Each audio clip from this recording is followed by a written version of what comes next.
Welcome to Shaq's house. Shaq's house. That's our Shaq.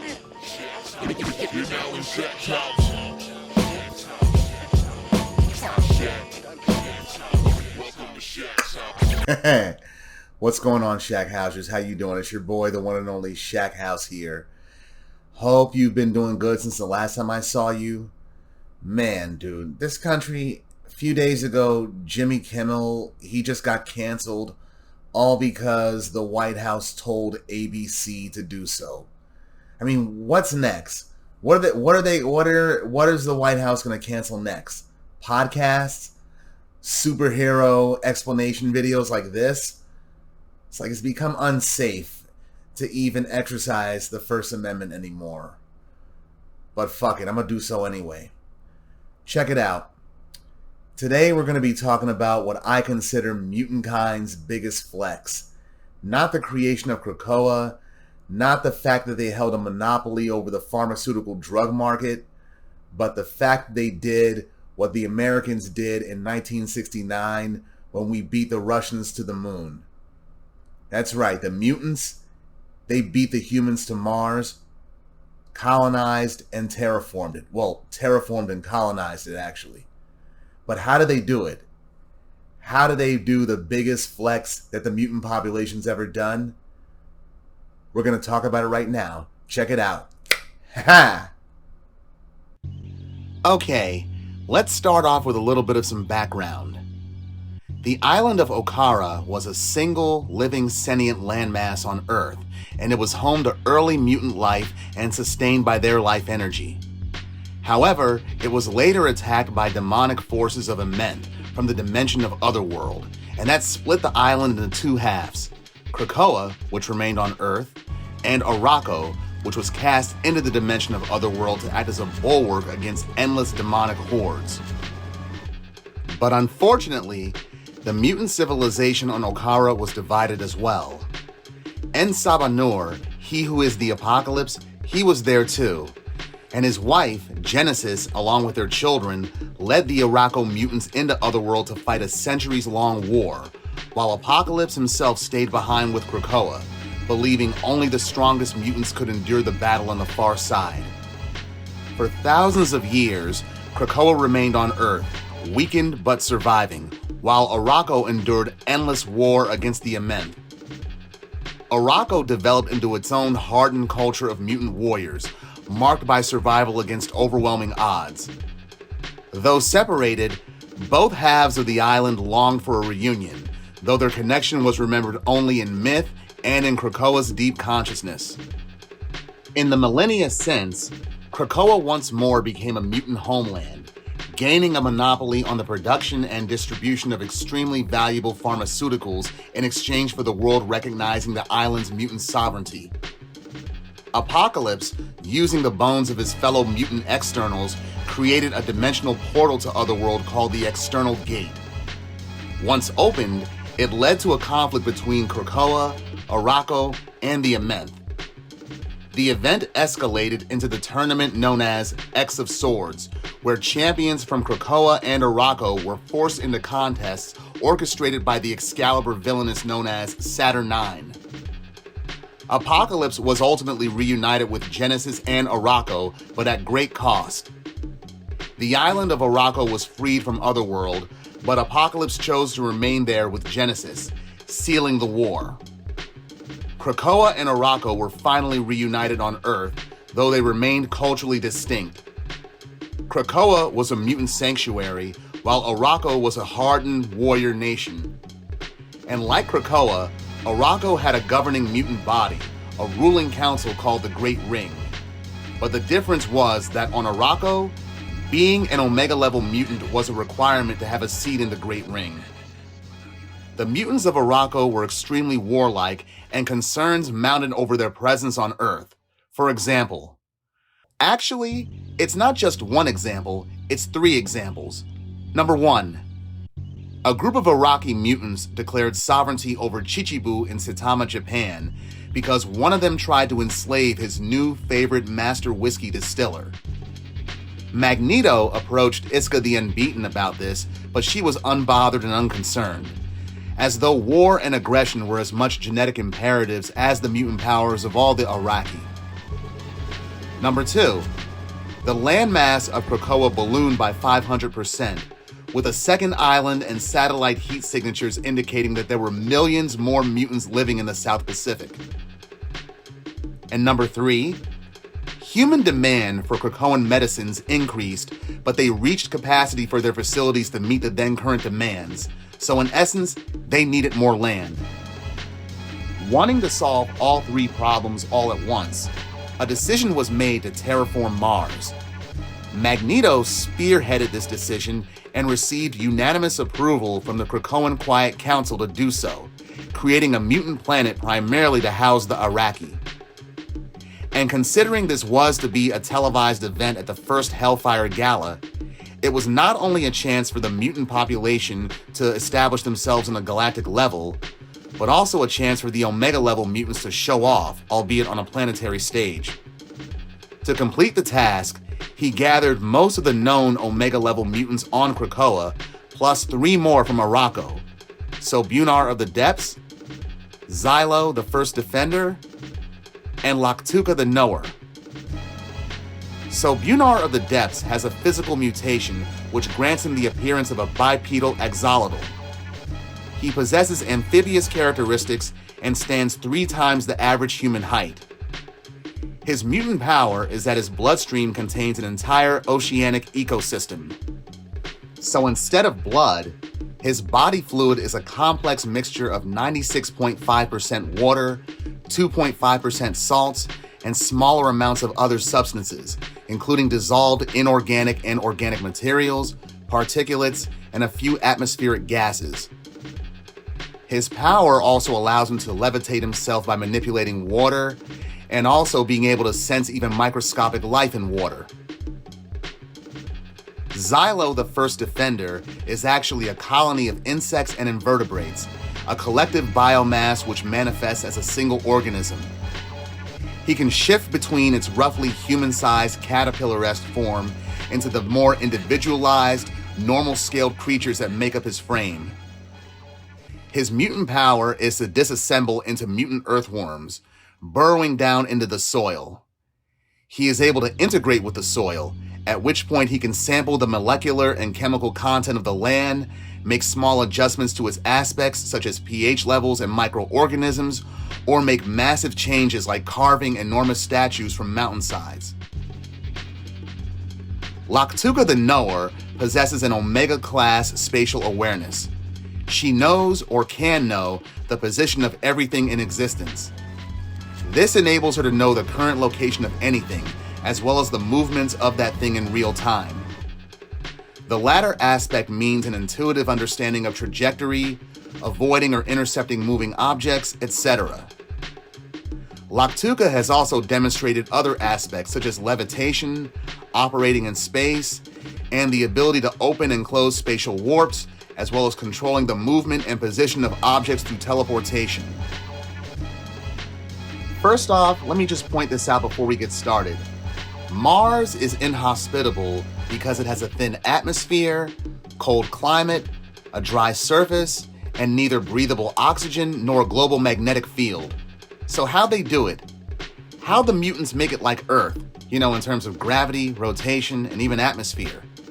Well, it starts with Magneto himself.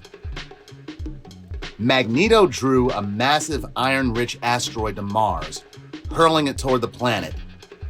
This delivered the raw iron needed to reheat Mars's core and rebuild its magnetic field. You see, Mars's iron core had cooled and stopped convecting, which is why the planet has lost its magnetic field. Without a molten dynamic core, there's no magnetosphere, so the atmosphere just keeps getting stripped away by solar winds. Magneto delivered extra iron/mass and energy to refuel the core and bulk it up so it could sustain the dynamo again. Think of it as topping off the engine with fresh metal. Vulcan used his energy manipulation power to ignite and sustain the molten core, kickstarting the internal heating essential for a planetary core. The new iron from Magneto would just be cold, solid chunks sitting in the center. To behave like Earth's outer core, it needed to be molten and convecting. So Vulcan uses energy control to liquefy the iron, jump-starting the convection currents, the movement that drives a planetary magnetic field. Proteus reshaped and stirred the now molten planetary interior, essentially fine-tuning the developing core. The reason for this was that if you melt the iron once, it would eventually just start cooling again. So he used his reality warping power to stabilize the thermal balance, creating a permanent, always molten state, bypassing billions of years of natural cooling physics. You see, what he did was set a new rule for Mars's core. Core, you stay hot. He also cleared away the debris created by Magneto, making sure the surface wasn't buried under the shattered remnants of Magneto's iron asteroid delivery. Iceman froze the expansive regions of Mars to help moderate temperature and establish the polar ice caps or polar analogs, contributing to climate stability. The reason for this was, a functioning hydrosphere and climate system needs cold poles as planetary heat sinks. The ice caps, they regulate temperature, pressure, and help lock in water cycles. What Iceman did was form the frozen reservoirs at the poles, setting up the necessary high albedo, high altitude water storage. So Bunar, whose body contains an aquatic ecosystem, released his oceanic biota into crater basins, seeding Mars with water and marine life. After all, you can't have a living planet without oceans, and liquid water drives climate, weather, and ecology. Mars had only small amounts accessible, so here's what they did. So Bunar's blood already contained an ocean biome, so Jamie Braddock, he uses reality-bending powers, optimized by Hope Summers, to scale a drop of Sobunar's blood in the global oceans, creating an instant hydrosphere with no comet bombardment needed. Storm shaped planetary weather, stirring the atmosphere, generating wind, rain, lightning, and climate patterns all over this new world. The reason for this was, once you have an atmosphere, oceans, and ice caps, you need weather systems to distribute heat and water to prevent stagnation. Climate makes the system dynamic and habitable.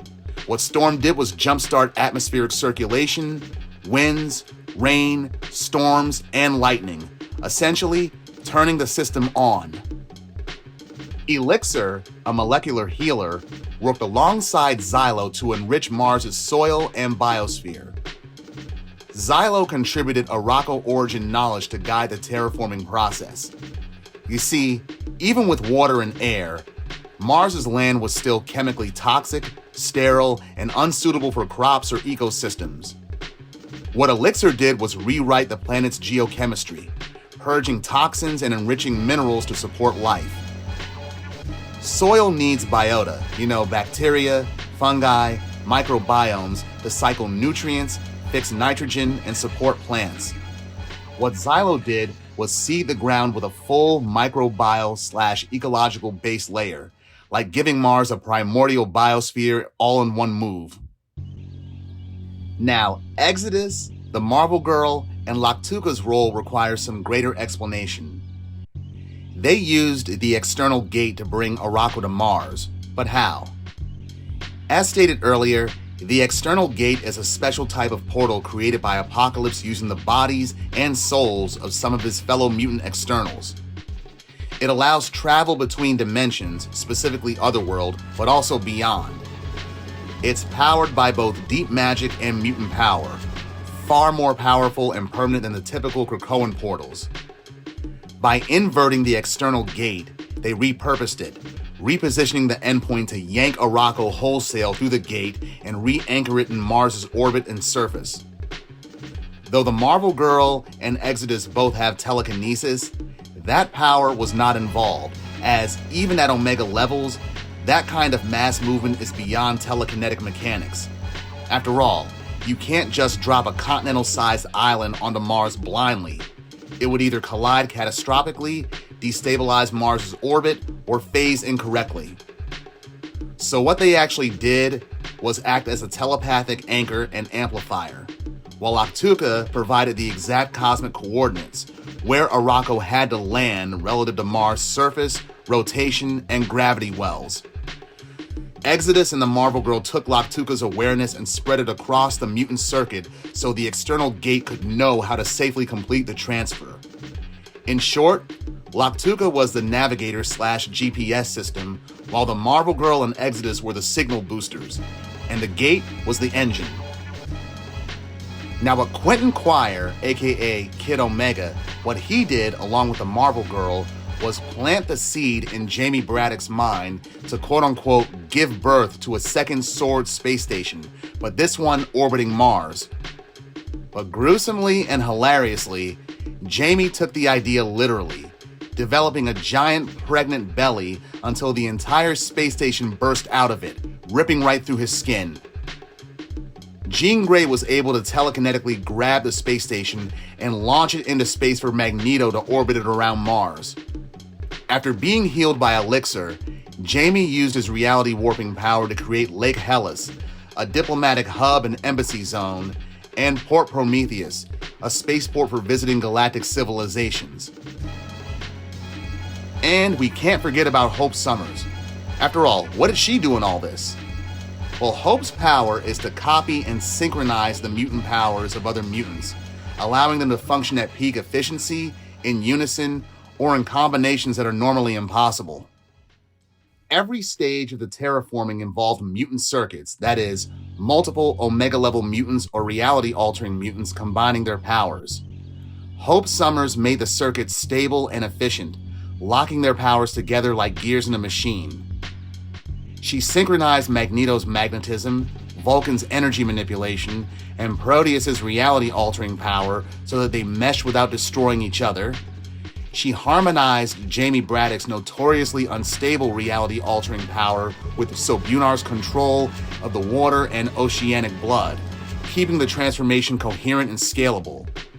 She boosted Storm's power to her absolute Omega peak, ensuring that she could set up planetary-wide climate, not just regional weather. She united Elixir's biological healing with Xylo's ancestral seeding, so the result was a coherent living biosphere instead of sterile dirt. And she kept the mutant circuit stable while the gate handled continent-scale transfer. In short, Hope was the conductor of the orchestra, keeping the whole effort in tune and preventing catastrophic power clashes. This massive collaborative effort of Omega-level mutants transformed the barren Mars into a living world, rebuilding its core, adding water, ice, an atmosphere, soil, life, weather, and then relocating the living island of Arakko and setting up infrastructure and diplomacy. Mars was then officially declared, as Planet Arakko, the capital of the Sol System. Alright, here are my thoughts on this. This all took place in Planet-Size X-Men #1, a one-shot, and this would have been done a whole lot quicker if they included or simply put the task up to Legion, whose mutant power is to recode his X gene to give himself any mutant power he can imagine, Mr. M from District X, who's an Omega-level matter manipulator, or just give it to Franklin Richards, a cosmic-level reality alterer who had his mutant status removed at the time. But why was the terraforming of Mars such a big deal? 5 reasons. 1. Mutants proved that they could reshape worlds. Up until then, Krakoa was impressive, but it was just a living island. Terraforming Mars in a single day wasn't just a science fiction spectacle. It was the mutants' way of saying, we're no longer a species struggling to survive. We can remake planets at will. It was a demonstration of Omega-level synergy. No other power on Earth, not the Avengers or the Fantastic Four, could achieve something on this scale. Number 2, Arakko needed a home. Arakko was brought back during the X of Swords crossover, along with millions of Araki mutants. Earth couldn't sustain 2 mutant nations of that size without massive geopolitical fallout, so by giving Arakko a whole planet, Krakoa both honored them and avoided endless human-mutant conflict. Number 3, mutants claimed this solar system. Storm, Magneto, and the others declared Mars the capital of the Sol System. Mutants weren't just a nation anymore. They positioned themselves as a galactic power. In political terms, this was mutants stepping onto the interstellar stage alongside the empires of the Kree, the Skrulls, and the Shi'ar. Number 4, Storm's rise as Regent. This event set the stage for Storm becoming the Regent of Sol. She wasn't just Queen of Wakanda's people or leader of the X-Men anymore. She was elevated to interstellar authority. It reshaped her character arc and placed her as the face of mutant kind for the wider galaxy. And number 5, it was a cultural flex. Yes, terraforming Mars in a day was a mythic-level story beat. In-universe, it sent a message to the human population on Earth. Mutants aren't just fighting for scraps anymore. Out of universe, it was Jonathan Hickman's way of saying that the X-Men status quo had permanently changed. They had moved beyond a persecuted minority narrative to civilization building. Terraforming Mars was a watershed moment for the mutant race because it not only established them as cosmic players, but reframed mutant-kind's story from survival to dominion. Plus, it got the humans mad and shook. Ha ha! Mutants did in one day what would have taken humans decades at least to accomplish. And they did it in front of the whole world. So anyone who was there and missed it is sort of like this. Okay, folks, remember, it's only going to appear once. The elusive blue-backed whale. I've been saving my whole life for this. You're kidding. Some gums lose flavor fast, leaving you looking for another piece. Oh, that is so spiritual. Too bad. All right, Shackhousers, that's what I got for you today. Check out my next episode. I'm going to tell you what it's going to be on right now. Larry Hama's The Nth Man, the Ultimate Ninja, whose life is a whole loop, and I'm going to explain that too. You have a good one, folks. Later. Mansion, apartment. Shack house. Yes! Yeah.